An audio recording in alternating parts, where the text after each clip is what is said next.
The phone buzzed on my nightstand, cutting through the quiet morning like a knife. I rubbed my eyes, still half asleep, and reached for it. The screen glowed with a single email notification from work. My heart sank as I read the subject line. Termination notice, effective immediately. I blinked, thinking it was a mistake. My finger tapped the screen, opening the email. The words hit me like a punch to the gut. Dear Michael, we regret to inform you that your position has been terminated. Your contributions are appreciated, but we've decided to move in a new direction. Your replacement has already been assigned. Replacement? I'd been at this company for 10 years, working 70-hour weeks, training every new hire, and saving my boss's neck during every audit. I scrolled down, and there it was, the name of my replacement. Jessica Harper, my intern. The 22-year-old I'd spent the last 6 months teaching everything I knew. My hands shook as I stared at the screen.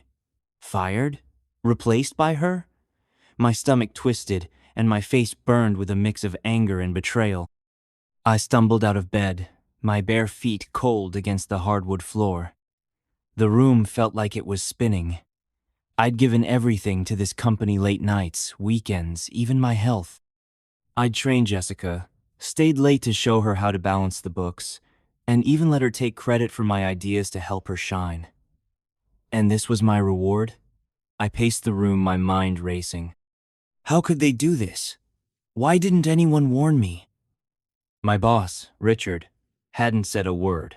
Not a single hint. I stopped pacing and looked at my phone again. The email was real, no mistake. I wanted to scream, to throw something, but instead, I smiled. A strange, calm smile spread across my face. An idea sparked in my mind, something I hadn't thought about in years. I picked up my phone, scrolled through my contacts, and found the number. My thumb hovered over it for a second. Then I pressed call. The line rang twice before a familiar voice answered. I spoke softly, keeping my voice steady. Hey, it's Michael. I need a favor. When I hung up, I felt lighter, like a weight had lifted. I didn't know what would happen next, but I knew one thing. They'd regret this. I went to bed that night, my mind buzzing with possibilities. When I woke up the next morning, my phone was a mess on. 100 missed calls, all from Richard, my boss. Voicemails piled up, his voice growing more desperate with each one. Michael, call me back. We made a mistake. Please, we need to talk. I didn't answer. Not yet. I just sat there, staring at the screen, wondering how it had come to this. What had I done to make them beg? The story started years earlier, back when I was just a regular guy trying to make it in a big accounting firm called Brightwell Financial. I was 25, fresh out of college, with big dreams and a cheap suit. The office was a shiny glass building downtown, filled with people who looked like they belonged in a movie about rich bankers. I was the odd one out small-town kid, no fancy connections, just a knack for numbers and a willingness to work hard. My first day, I met Richard, my boss. He was all charm, big smile, slick hair, the kind of guy who could talk his way out of anything. He clapped me on the shoulder and said, Michael, you're going to do great things here. Just keep your head down and work hard. I believed him. I wanted to prove myself, to show I could keep up with the city folks. So I did. I worked late, came in early, and never said no to a task. Need a report done by morning? I'd stay up all night. Need someone to fix a mistake before an audit? I'd figure it out, even if it meant missing dinner with my family. Over the years, I became the guy everyone relied on. If a new hire needed training, they came to me. If the books didn't balance, I'd find the error. If Richard messed up during an audit, and he did, a lot I'd cover for him. I'd stay late, digging through files, making sure every number was perfect. I didn't do it for praise. I did it because I loved the work. Numbers made sense to me. They were honest, predictable, unlike people. By the time I hit 35, I was the backbone of the department.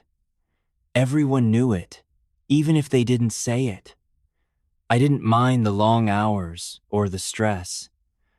I was proud of what I'd built. My coworkers called me the machine because I never slowed down. I thought I was untouchable. I thought loyalty meant something. Then Jessica showed up. She started as an intern 6 months ago, fresh out of college, just like I was back then. She was shy at first, with big eyes and a nervous laugh. She'd ask me a million questions, scribbling notes as I explained how to run reports or check for errors. I liked her. She was eager, quick to learn, and didn't act like she was better than anyone else.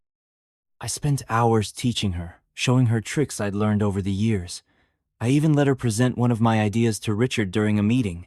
He loved it, and I was happy to see her get the credit. I thought I was helping her grow. But there were little things I didn't notice at first, like how she'd linger in Richard's office after meetings, laughing at his dumb jokes. Or how she started taking on tasks without asking me, like she already knew my job inside out. I brushed it off. She was ambitious, I told myself.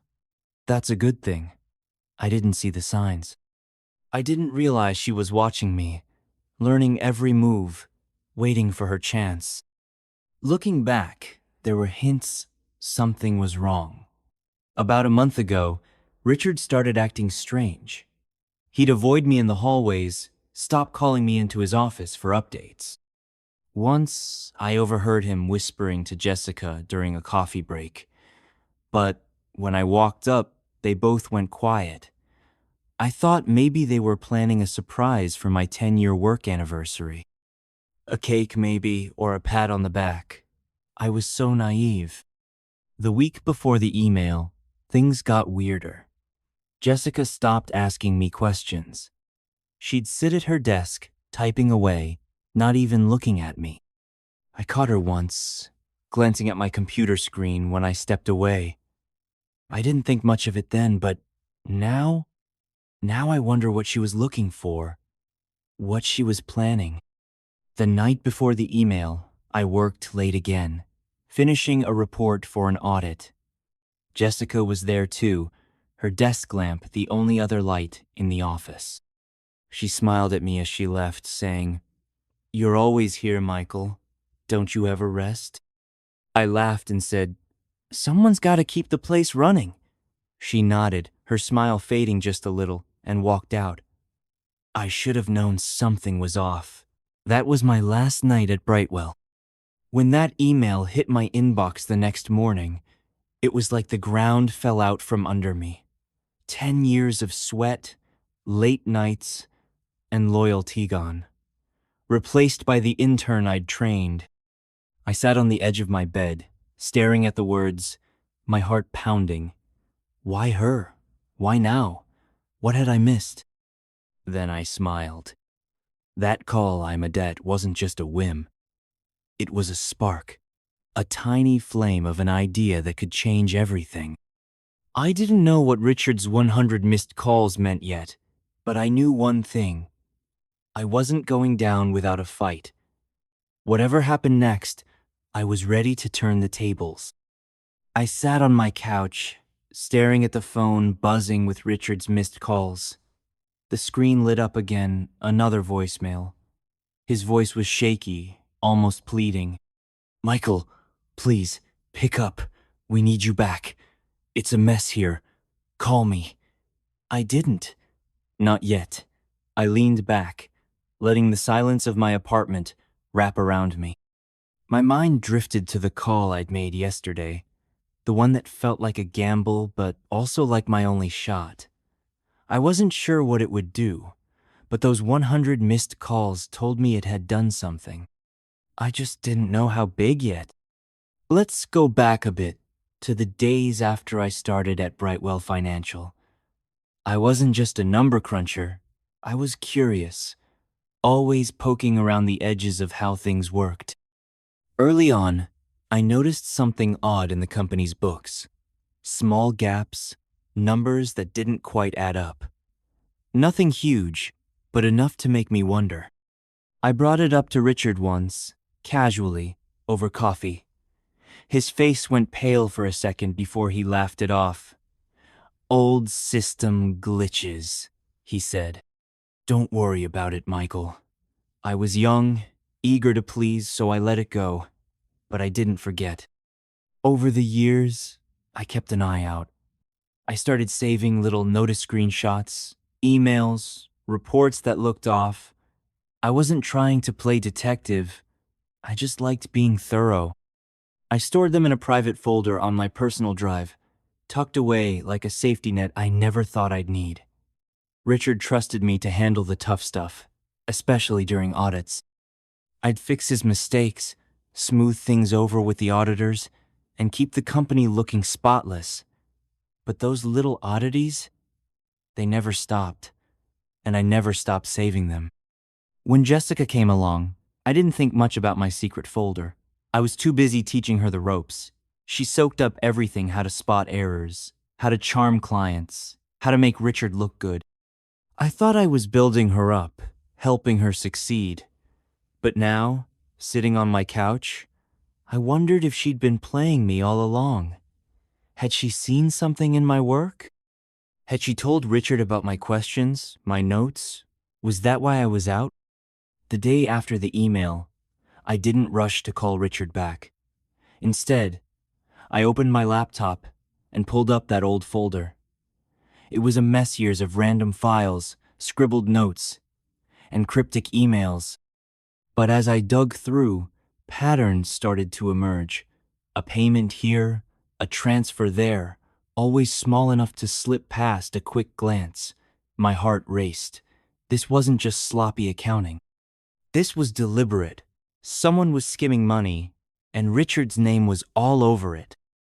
I leaned back, my mind spinning.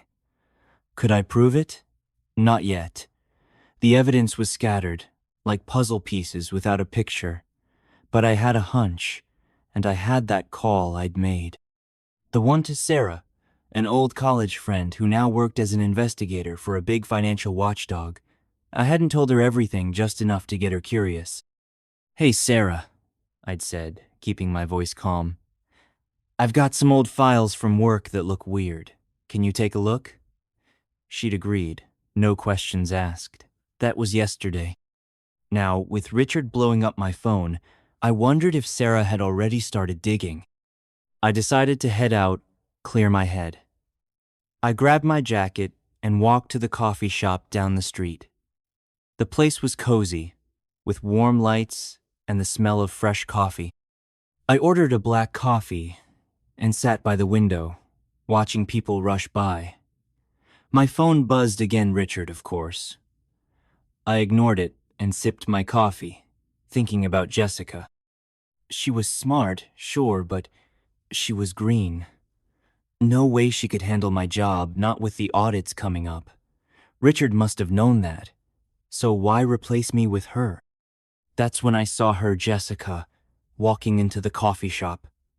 She didn't see me at first, too busy texting on her phone. She looked different, more confident, like she owned the place. She wore a sharp blazer, her hair pulled back tight. She ordered a latte and sat a few tables away, still typing.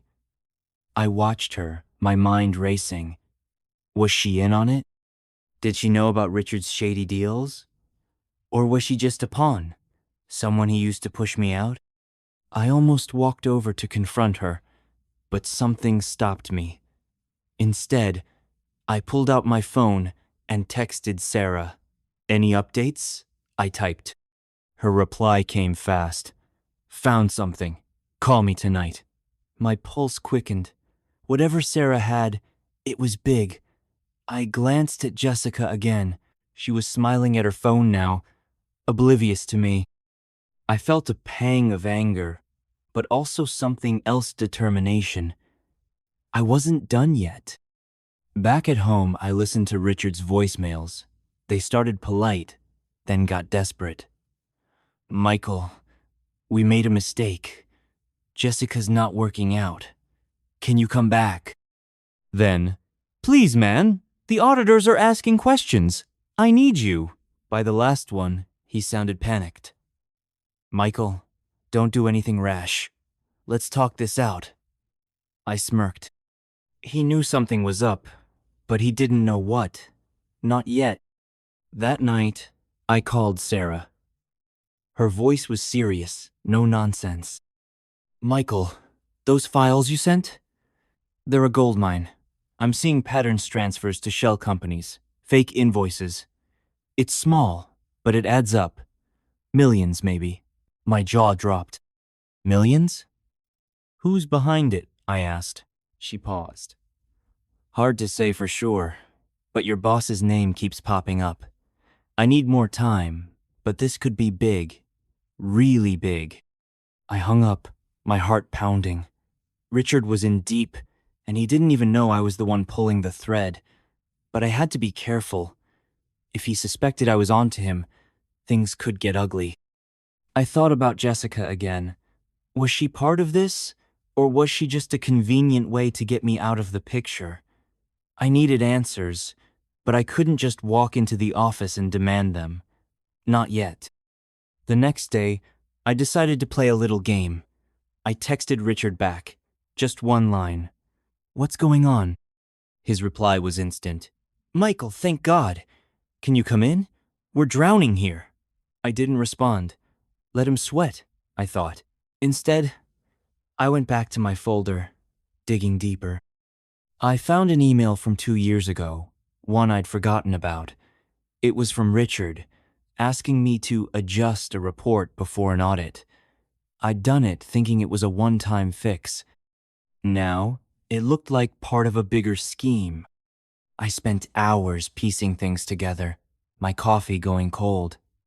The more I looked, the clearer it got. Richard had been playing dirty for years, and I'd been cleaning up his messes without even knowing it. But why fire me now? What had changed? That's when it hit me. Jessica. She wasn't just my replacement. She was Richard's new shield, someone who didn't know enough to ask questions. Someone who'd do what he said without digging too deep. I leaned back, my mind buzzing. I had Sarah on my side, a folder full of evidence, and Richard panicking. But I needed more. I needed to know what Jessica knew, and I needed to be sure before I made my next move. I glanced at my phone, still lighting up with Richard's calls. I smiled again, that same calm smile from yesterday. The game was on, and I was just getting started. The phone kept buzzing, Richard's name flashing like a warning sign. I let it go to voicemail again, his voice now a mix of fear and frustration. Michael, come on, man, don't do this. We can work it out. Just come back. I set the phone face down on the table, my eyes fixed on my laptop screen. The folder of evidence stared back at me-mails, screenshots, and reports that painted a picture of Richard's dirty deals. Sarah's call last night had confirmed it. Millions in shady transfers, hidden behind fake invoices and ghost accounts. But I still needed to know where Jessica fit in. Was she Richard's accomplice, or just a pawn in his game? I leaned back in my chair, the hum of my apartment's heater, the only sound. My mind raced, piecing together the last few weeks. Jessica had been so eager, so quick to learn. I'd thought it was ambition, but now I wondered if it was something else. Had she been spying on me, feeding Richard information? Or was she clueless, just a shiny new face to distract the auditors? I needed answers, and sitting here wasn't going to get them. I decided to take a risk. I grabbed my phone and texted Jessica, "Hey, heard you got my job. Congrats. Want to grab coffee and catch up?" My thumb hovered over the send button for a second before I hit it. If she was in on Richard's scheme, she might dodge me. If she wasn't, she might let something slip. Either way, I'd learn something. My phone pinged almost instantly. Wow, Michael, didn't expect to hear from you. Sure, coffee sounds great. Noon at Brew Haven? I smiled. She was either playing it cool or completely unaware.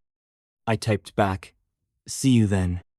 Brewhaven was busy when I walked in, the air thick with the smell of coffee and fresh pastries.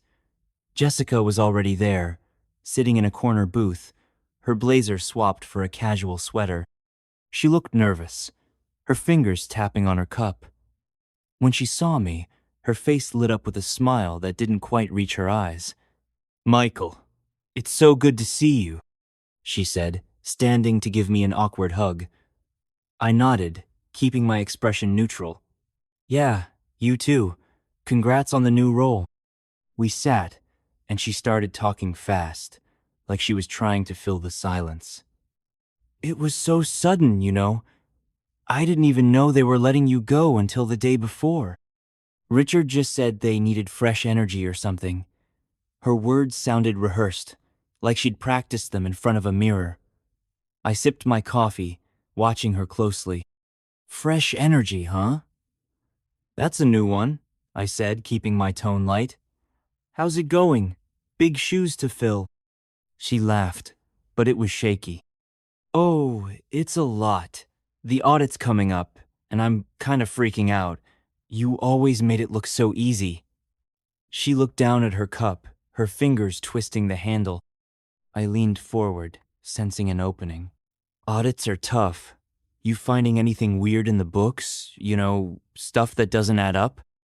Her eyes flicked up to mine, just for a second, before she looked away. "No, not really. Just a lot to learn." She was hiding something. I could feel it. But pushing too hard might scare her off, so I changed tactics.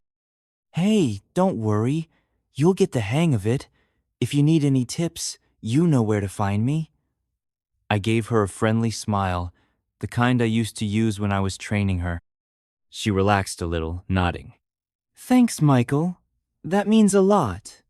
We chatted for a bit longer, small talk mostly, but I could tell she was on edge. When we said goodbye, she hugged me again, a little too tight. I walked away feeling like I'd cracked open a door, but I still didn't know what was behind it. Back home, I called Sarah again. "Any more on those files?" I asked. Her voice was sharp, focused. "Yeah, it's getting juicy. I traced some of those transfers to an offshore account. Guess whose name's linked to it? Richard's. But here's the weird part. There's a second signature on some of the approvals. Not yours. I'm still digging, but it's someone else in your department." My stomach twisted. "Jessica?" I told Sarah about my coffee with her, how she'd acted cagey. "Keep an eye on her," Sarah said. "If she's involved, she's in over her head." That night, I couldn't sleep. I kept thinking about Jessica's nervous laugh, Richard's desperate voicemails, and that second signature Sarah mentioned. I opened my laptop and started cross-checking my files again. That's when I found an email from Jessica to Richard, sent a week before I was fired. The subject line was blank, but the body said, "Found something in the Q3 reports. Can we talk privately?" My heart sank. She'd been digging, just like I had. But instead of coming to me, she went to Richard. Was she trying to expose him, or was she cutting a deal? The next morning, my phone rang not Richard this time, but an unknown number. I answered, cautious. "Michael?" "It's Tom, from the audit team." Tom was an old coworker, one of the few who'd always been straight with me. His voice was low, urgent. "Look, I shouldn't be calling, but things are falling apart here. Jessica's drowning in the audit prep and Richard's losing it.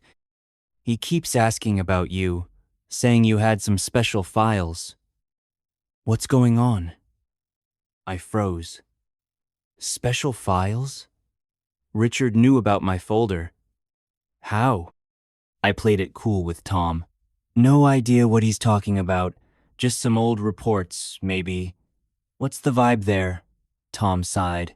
Chaos. Jessica's trying, but she's making mistakes left and right.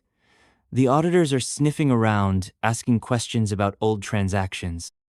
Richard's sweating bullets. I thanked Tom and hung up, my mind racing. Richard was scared because the auditors were getting close, and he thought I had something that could sink him. I texted Sarah again, telling her about Tom's call and the email from Jessica. Can you check if Jessica's name is on any of those approvals? I asked. She replied, On it. Give me a day.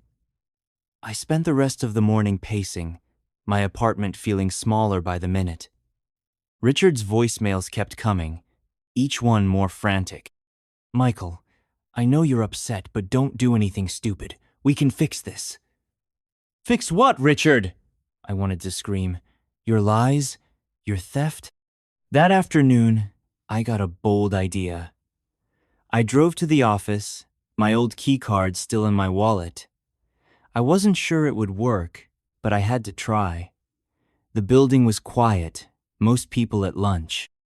I swiped the card at the back entrance, and to my surprise, the light turned green. I slipped inside, my heart pounding. I didn't have a plan, just a hunch that Richard might have left something behind, something that could tie him to the offshore accounts. The office felt like a ghost town. My old desk was empty, my nameplate gone. Jessica's desk was a mess, papers everywhere. I glanced at her computer screen, still on. A spreadsheet was open, full of numbers that looked familiar. I scanned it quickly, my eyes catching on a column labeled Consulting Fees. The amounts matched the ones in my folder fake invoices. My hands shook as I snapped a photo with my phone. This was it. Proof. Just then, I heard footsteps. I ducked behind a cubicle, holding my breath. It was Richard, muttering to himself as he stormed into his office. He slammed the door, but I could hear him on the phone. No, she doesn't know anything. I made sure of it. Just keep the auditors busy. My blood ran cold. He was talking about Jessica. She wasn't in on it, she was his scapegoat. I crept out, my heart racing, and made it to the exit without being seen. I had what I needed. Now it was time to tighten the trap. My car's engine hummed as I drove away from Brightwell Financial, the photo of Jessica's spreadsheet burning a hole in my phone. My hands gripped the steering wheel, my mind racing. Richard's words echoed in my head. She doesn't know anything. I made sure of it. Jessica wasn't part of his scheme, she was his fall guy, just like I'd been his cleanup crew for years. But now I had proof, and with Sarah digging deeper, Richard's house of cards was about to collapse. I just needed to play my cards right. Back home, I uploaded the photo to my laptop and added it to my folder of evidence. The fake invoices, the offshore accounts, the consulting fees, it was all coming together. I called Sarah, my voice steady, despite the adrenaline pumping through me. I got something new, I said, sending her the photo. Check this against the files. And Sarah? I think Jessica's clean, but she's in trouble. Sarah's voice crackled with excitement. This is huge, Michael. I've got a name on those second signatures. It's not Jessica. It's Richard's old buddy, Greg, from the finance team. They've been skimming for years. I'm meeting with my boss tomorrow to push this up the chain. I hung up, feeling a strange mix of relief and anticipation. Richard thought he could fire me, replace me with Jessica, and keep his secrets safe, but he'd underestimated me. I glanced at my phone, another voicemail from him, the 101st. I ignored it, let him squirm. I needed one more piece to seal his fate, and I had a feeling Jessica held the key, even if she didn't know it. The next morning, I texted Jessica again. Hey, can we talk? Somewhere private.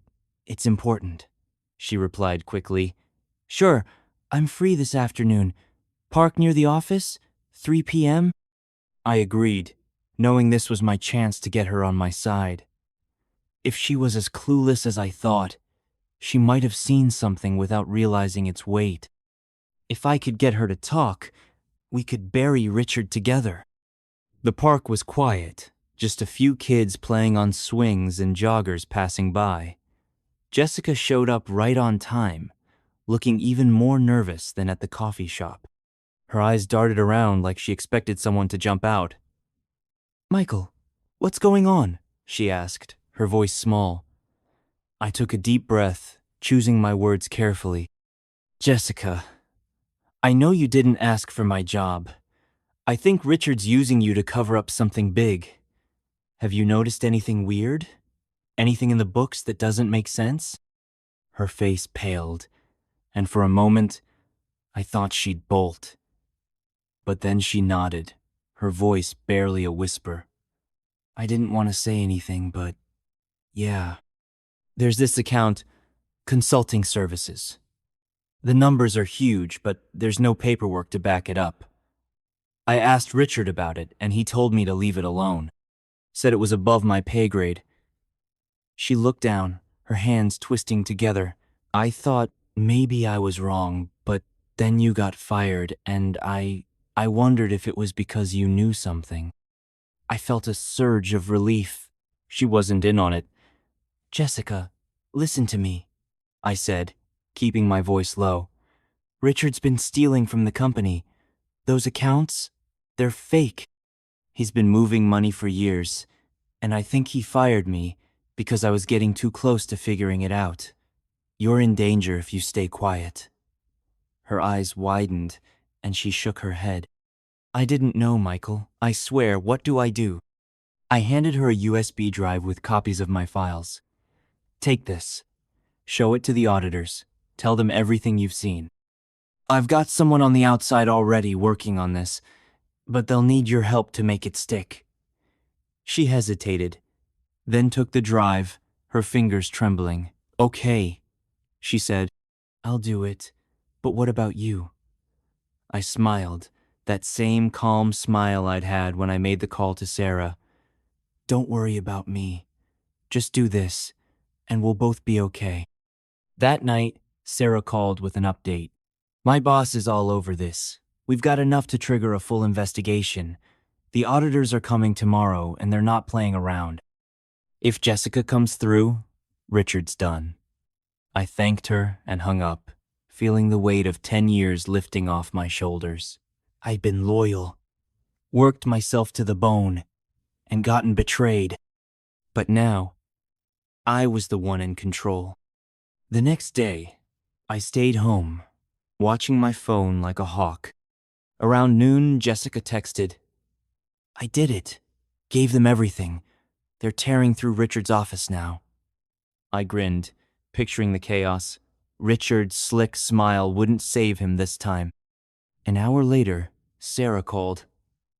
"It's over, Michael. The auditors found the accounts, and Jessica's testimony sealed it. Richard tried to blame her, but your files and that photo tied him to Greg. They're both under investigation. Cops are involved now." I let out a breath I didn't know I'd been holding. "What about Jessica?" I asked. Sarah laughed. "She's shaken, but okay. The auditors are impressed with her for coming forward. She might even keep your job legit this time." I nodded, surprised at how okay I was with that. Jessica wasn't my enemy. She'd been played, just like me. That evening, my phone rang again. "Richard." I answered this time, curious. His voice was a wreck. "Michael, why? Why'd you do this? We could have worked it out." I laughed, cold and sharp. "You fired me, Richard. Replaced me with my intern. Did you think I'd just walk away?" He stammered, trying to bargain, but I cut him off. "Save it for the cops." I hung up, feeling lighter than I had in years. A week later, the news broke. Brightwell Financial embroiled in fraud scandal. Richard and Greg were facing charges, their careers ruined. Jessica was promoted, officially this time, and she sent me a thank you note with a gift card to Brewhaven. "You saved me, Michael," she wrote. "I'm sorry for everything."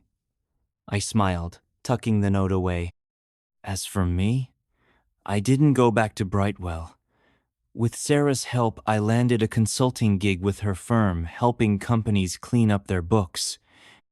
The hours were better, the pay was great, and I didn't have to cover for anyone. I'd spent a decade giving everything to a company that betrayed me, but in the end I came out on top. That simple call to Sarah, that spark of an idea, had turned the tables. I wasn't just the guy who got fired. I was the guy who brought down the house.